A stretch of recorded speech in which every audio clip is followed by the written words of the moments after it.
अगर आप old pension scheme यानी ओपीएस में वापस आने का सपना देख रहे हैं तो यह खबर आपके लिए बेहद इंपॉर्टेंट है और यह खबर सीधा लोकसभा से आई है। दोस्तों, आज हम आपको बताएंगे कि क्या सरकार ओपीएस बहाल करने जा रही है या नहीं और यूपीएस यानी यूनिफाइड पेंशन स्कीम के बारे में सरकार ने क्या साफ साफ कह दिया है। तो साथियों, बिल्कुल ध्यान से आज की खबर को पूरा देखना है, तभी आपको समझ में आएगा कि ये खबर आपके लिए कितनी इंपॉर्टेंट है। साथियों, वीडियो को आखिर तक जरूर देखिए क्योंकि सच्चाई शायद आपको चौंका देगी। जय हिंद साथियों।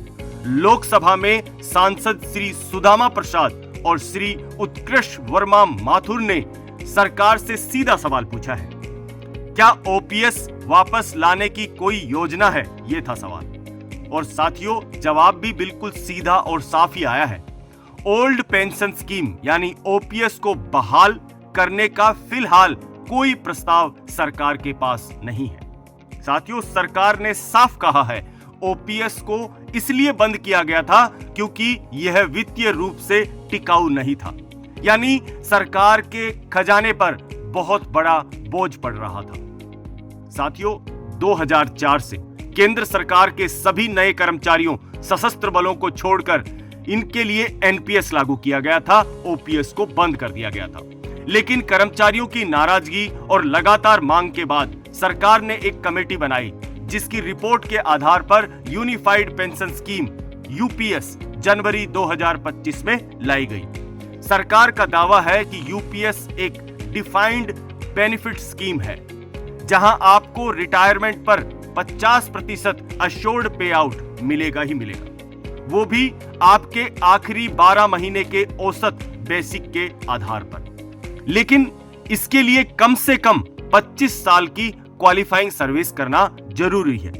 कम सर्विस वालों को प्रोपोर्शनेट पे आउट मिलेगा, यानी जितनी कम सर्विस की है उसी के अनुपात में आपका जो पे आउट है वो कम हो जाएगा।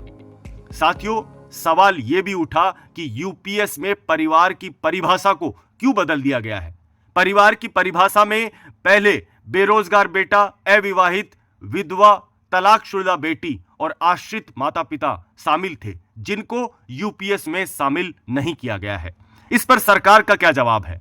सरकार ने यह कहा है कि यह डिजाइन फिस्कल सस्टेनेबिलिटी यानी फंड की आर्थिक मजबूती को ध्यान में रखकर किया गया है, यानी पे आउट को सीमित रखने के लिए फैमिली डेफिनेशन छोटी कर दी गई है। साथियों, सरकार का कहना है ओपीएस यानी डिफाइंड बेनिफिट थी और पूरी तरह से सरकार के फंड पर निर्भर थी, इसलिए लंबी अवधि तक इसे चलाना मुश्किल है।